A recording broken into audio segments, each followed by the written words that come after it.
I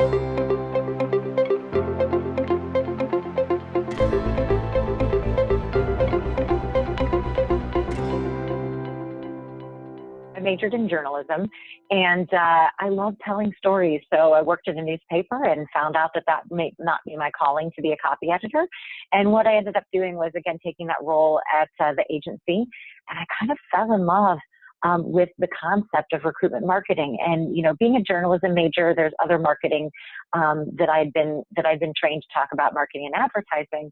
But when you talk about, you know, the opportunity to connect somebody to their dream job and a company to an A player, it's not the same as, hey, please buy another frozen dinner or some laundry detergent. Not that those aren't important things, but it felt like it was my purpose. It felt like it was that opportunity that really spoke to me and made me feel like I was making a difference in the world. And I think that's kind of what a lot of people are looking for out of a career. So I kind of found my calling a long time ago.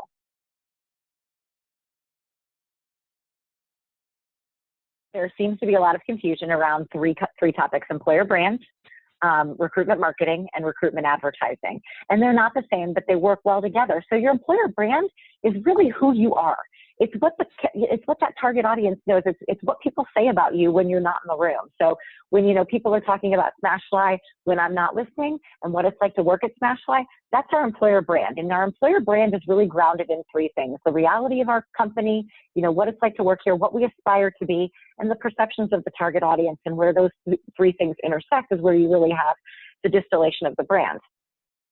Marketing, recruitment marketing, is how you take that brand and really essentially bring it to life through all different channels and all different content types. And so you've got this distillation of your brand, you know, who you are, what you aspire to be, and what the perception of you by the target audience is.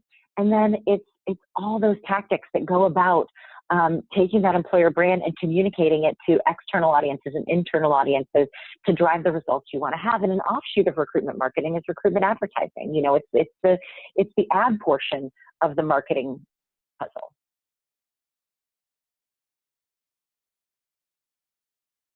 It all comes back to a couple different things for me that are really rooted in human nature. So two things that humans really hate is change and ambiguity. And when we're talking about the emergence of recruitment marketing as a discipline, it's really tapping into both of those things. First of all, it's kind of ambiguous to a lot of people what we should be doing in recruitment marketing. So if it's not really cut and dry and not really step one, step two, step three, it makes it much more difficult to engage in. So that's the ambiguity part of it. And fundamentally, this is a big shift. So, you know, a lot of people in their careers are going to be looking at this and saying, I know how to do my job. And my job is, you know, finding people who might be fit for the job, posting the position elsewhere, and then kind of seeing what I get. And that feels really comfortable because it's what I've always done. And I know it's not kind of feeling like it's working very well for me right now, but it's what I've always done and I'm comfortable with it. And I think that's one of the big barriers, is trying to understand that this really isn't about change. It's about transformation, because we have to start transforming everything that we're doing, because our audience is totally different today than they were 10 years ago or 15 years ago. They aren't waiting for an opportunity. I mean, I think the average time to fill is 50 some odd days, but the average time that somebody is on the market for a job is 10. So if we have that kind of disproportionate, you know, timing as an industry, we have to change. And it's not really about changing. It's about how do we incrementally transform what we're doing to meet the needs of the audience, because we're currently not meeting those needs. So I think the big hurdle is understanding that we're going to have to kind of do things differently.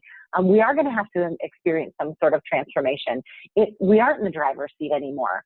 And that's okay, because what we're going to find out is that the talent that's out there that we really want to attract and bring into our organization is going to do nothing but make us better marketers, tell a better story, and get the right people to engage with our brands. It's going to make a difference and stay.